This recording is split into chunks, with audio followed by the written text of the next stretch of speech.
believe that Iran and India are friends. मिसाइलें लगातार target hit कर रही हैं, लेकिन जब ईरान, इजराइल, अमेरिका के बीच जंग का लेवल हर दिन अपग्रेड हो रहा है, तब भारत एक ऐसी चाल चल रहा है जो पूरे खेल को और भी ज्यादा दिलचस्प बना देता है।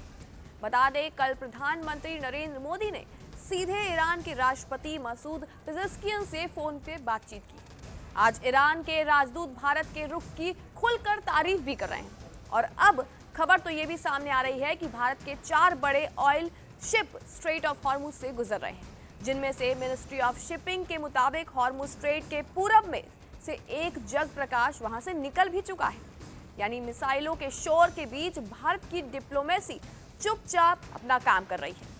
आपको बताएंगे कि भारत की इस इंटरेस्टिंग डिप्लोमेसी के पूरे सार क्या है। नमस्कार, मेरा नाम है कनिष्क और आप देख रहे हैं जी न्यूज़ का डिजिटल प्लेटफॉर्म। सबसे पहले आपको समझाते हैं कि आखिर ये पूरा मामला इतना बड़ा और इतना अहम क्यों माना जा रहा है। दरअसल बता दें कि स्ट्रेट ऑफ हॉर्मुज दुनिया का सबसे अहम तेल मार्ग है, यानी कि दुनिया का बड़ा हिस्सा तेल और गैस इसी रास्ते से होकर गुजरता है। लेकिन अभी यहाँ पर तनाव अपने पीक पर है। ईरान साफ कह चुका है कि इस रास्ते से गुजरने वाले जहाज़ों पर उसकी नौसेना की कड़ी निगरानी रहेगी। ऐसे में कई देश यहाँ पर अपने जहाज़ भेजने से डर रहे हैं, क्योंकि ज़रा सी भी अगर गलती यहाँ पर हो जाती है और पूरा जहाज़ खतरे में पड़ सकता है। लेकिन भारत ने इस संकट से निकलने के लिए एक अलग रास्ता चुन लिया है, और वो रास्ता है डिप्लोमेसी का रास्ता। कैसे, चलिए आपको बताते हैं। दरअसल कल प्रधानमंत्री नरेंद्र मोदी ने ईरान के राष्ट्रपति मसूद पेजेश्कियन से फ़ोन पर बातचीत की। इस बातचीत में क्षेत्र में शांति, स्टेबिलिटी और ट्रेड रूट्स की सुरक्षा पर अच्छी खासी चर्चा हुई, और इसका असर देश के अंदर जल्दी दिखने भी लग गया, क्योंकि इस बातचीत के तुरंत बाद आज ईरान के राजदूत ने भारत की रुख की सराहना की है।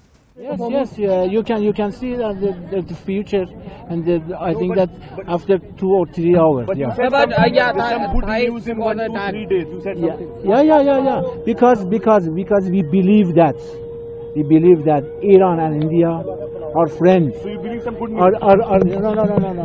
No. We have common interest. We have common faith. And I, as ambassador in India, Iran in India, I said to you that government of India in this situation after the war help us and in different fields. Thank you.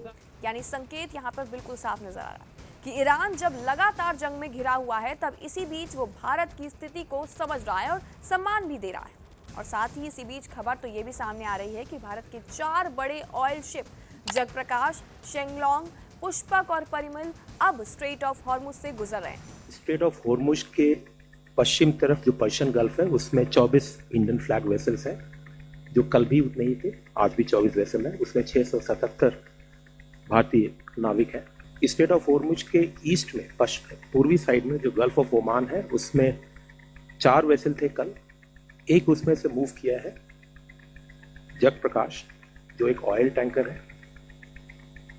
तो अब वहाँ पे 3 भारतीय flag के vessels रह गए, उसमें 76 Indian नाविक हैं। इसके अलावा टोटल गल्फ रीजन में करीब 23,000 इंडियन नाविक हैं, जो across merchant, harbour, offshore vessel वगैरह में काम कर रहे हैं। और डीजी शिपिंग इन सभी से निरंतर तरीके से संपर्क बनाए हुए है।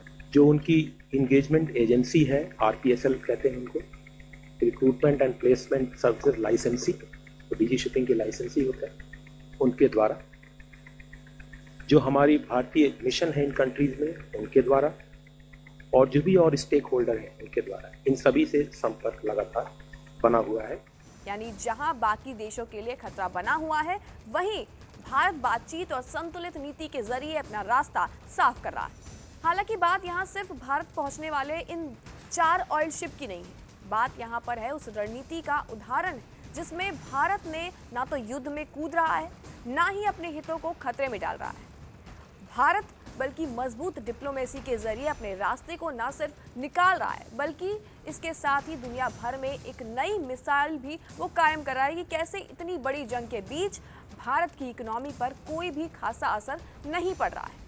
मिसाइलें आसमान में उड़ रही हैं, लेकिन असली खेल जमीन पर डिप्लोमेसी के जरिए भारत खेल रहा है। और इस वक्त एक बात बिल्कुल साफ तौर पर नजर आ रही है कि संकट कितने भी बड़े क्यों ना हो, भारत हर सिचुएशन को काबू में करना अच्छे से जानता है। और शायद यही वजह है कि इस बड़े संकट में भी भारत ने न सिर्फ जहाज हॉर्मुज से गुजरने लगे, बल्कि अब तो पूरी दुनिया भारत की तारीफ भी कर रही है। क्या लगता है आपको इस खबर के बारे में? कमेंट सेक्शन में अपनी राय जरूर दें और तमाम ऐसी जानकारियों के लिए बने रहिए ज़ी न्यूज़ के साथ।